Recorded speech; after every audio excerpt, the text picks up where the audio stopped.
नमस्कार, स्वागत है आपका इंडिया न्यूज 28 में। ये बात करते हैं मध्य प्रदेश की कुछ खास खबरों की। यदि नगरीय निकाय अड़ंगा नहीं लगाता तो मुक्तिधाम में होता सुधार। इंडिया न्यूज 28 राजस्थान के मुक्तिधामों की व्यथा सुना रहा है, साथ ही वहां की कमियां भी प्रशासन की नजरों में ला रहा है। साथ ही रायसेन से 45 किलोमीटर दूर भोपाल में स्थित एक विश्राम घाट कितना सर्व सुविधा युक्त है, इसकी जानकारी भी दे रहा है। विधानसभा चुनाव से पूर्व एक सामाजिक संस्था द्वारा संकल्प लिया था कि रायसेन के मुक्तिधाम का सुधार किया जाएगा। इसके लिए उन्होंने आमजन से धन का थोड़ा सहयोग भी लिया था। उनकी पहल प्रारंभ होने से पूर्व ही रायसेन की नगरपालिका द्वारा उनको इस काम को करने से मना कर दिया गया। नगरपालिका का कहना है कि यह कार्य नगरपालिका द्वारा किया जाएगा। इस समिति के एक सदस्य ने हमको बताया कि इस तरह से इस पुनीत कार्य को रुकवा दिया गया है। हम आपको दिखाते हैं रायसेन के पूरन तालाब वाले शमशान घाट के हाल, साथ ही भोपाल के उस मुक्तिधाम का भी आपको दिखाएंगे। इंडिया 28 के लिए ब्यूरो चीफ राकेश जैन की रिपोर्ट। हम खड़े हैं रायसेन के पूरन तालाब वाले मुक्तिधाम में।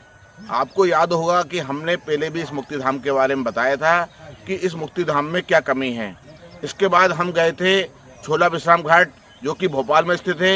वहाँ की व्यवस्थाएं हमने आपको बताई थी कि वहाँ पर कितनी अच्छी व्यवस्थाएं हैं, यह क्या क्या व्यवस्थाएं हैं, वहाँ क्या क्या व्यवस्थाएं हैं। हमने अब आपको खुद बताएंगे, ऐसा कि सामने आप खुद देखेंगे कि वहाँ पर क्या व्यवस्थाएं और क्या अव्यवस्थाएं हैं। मैं एक बात और बताना चाहता हूँ आपको कि यहाँ पर 3 वार्डों के लोगों के सबों के दाह संस्कार किया जाता है, लेकिन इसके बाद भी यहाँ पर कोई अच्छी व्यवस्थाएं नहीं है, जिससे यहाँ लोग परेशान होते हैं। आइए मेरे साथ देखिए कि यहाँ क्या क्या अव्यवस्थाएं हैं। मेरे पीछे आप ये देख रहे होंगे, ये बोर्ड लगा हुआ है। ये पहले एक डिप्टी कलेक्टर थे श्री धोरे जी, उन्होंने ये लगवाया था। इस बोर का पानी कम से कम 2 वार्डों में जाता है। ये उन्होंने एक अच्छा काम किया था, लेकिन यहाँ पर कोई ऐसी बाथरूम की व्यवस्था नहीं है कि सबकों का दाह संस्कार करने वाले आके यहाँ नहा पाएँ। जबकि छोला विश्राम घाट में अति उत्तम व्यवस्था की है उन लोगों ने। एक शानदार उन्होंने वहाँ स्नानगार बनाया है, वो पीने के पानी की उत्तम व्यवस्था की है। वो सारी कमियाँ यहाँ पर हैं। अभी हम आपको और दिखाएंगे कि अभी इसमें क्या क्या कमियाँ हैं और छोला विश्राम घाट में क्या क्या खूबियाँ हैं। जो देख रहे हैं वो स्नान गृह है। सबको जलाने के बाद उनके परिजन यहाँ पे आके बढ़िया स्नान कर सकते हैं और उनको कोई परेशानी नहीं होती है। यहाँ पूरी व्यवस्थाएं कर रखी हैं, बाकी बाल्टियाँ हैं, नल लगे हुए हैं, वो अच्छी व्यवस्था है। आप मेरे पीछे देखिए कि इधर देखिए, ये एक प्याऊ भी बना हुआ है। आप कोई प्यासा ना रहे, आए यहाँ शुद्ध पानी है, बढ़िया पानी पिए और अपनी प्यास बुझाए। बहुत ही अच्छी उत्तम व्यवस्था है। लगता ही नहीं है कि हम किसी शमशान घाट में या मुक्तिधाम में खड़े हुए हैं। इसके उलट हमने रायसेन में देखा था, वहाँ कोई व्यवस्था नहीं है। हमारा उद्देश्य ये है बताने का रायसेन वालों को कि कम से कम वो ऐसी व्यवस्था करें कि जो कोई आए तो यहाँ पर परेशान ना हो, दुखी ना हो। मैं अभी और बताएंगे हम आपको कि इस शमशान घाट में और क्या क्या सुविधा है।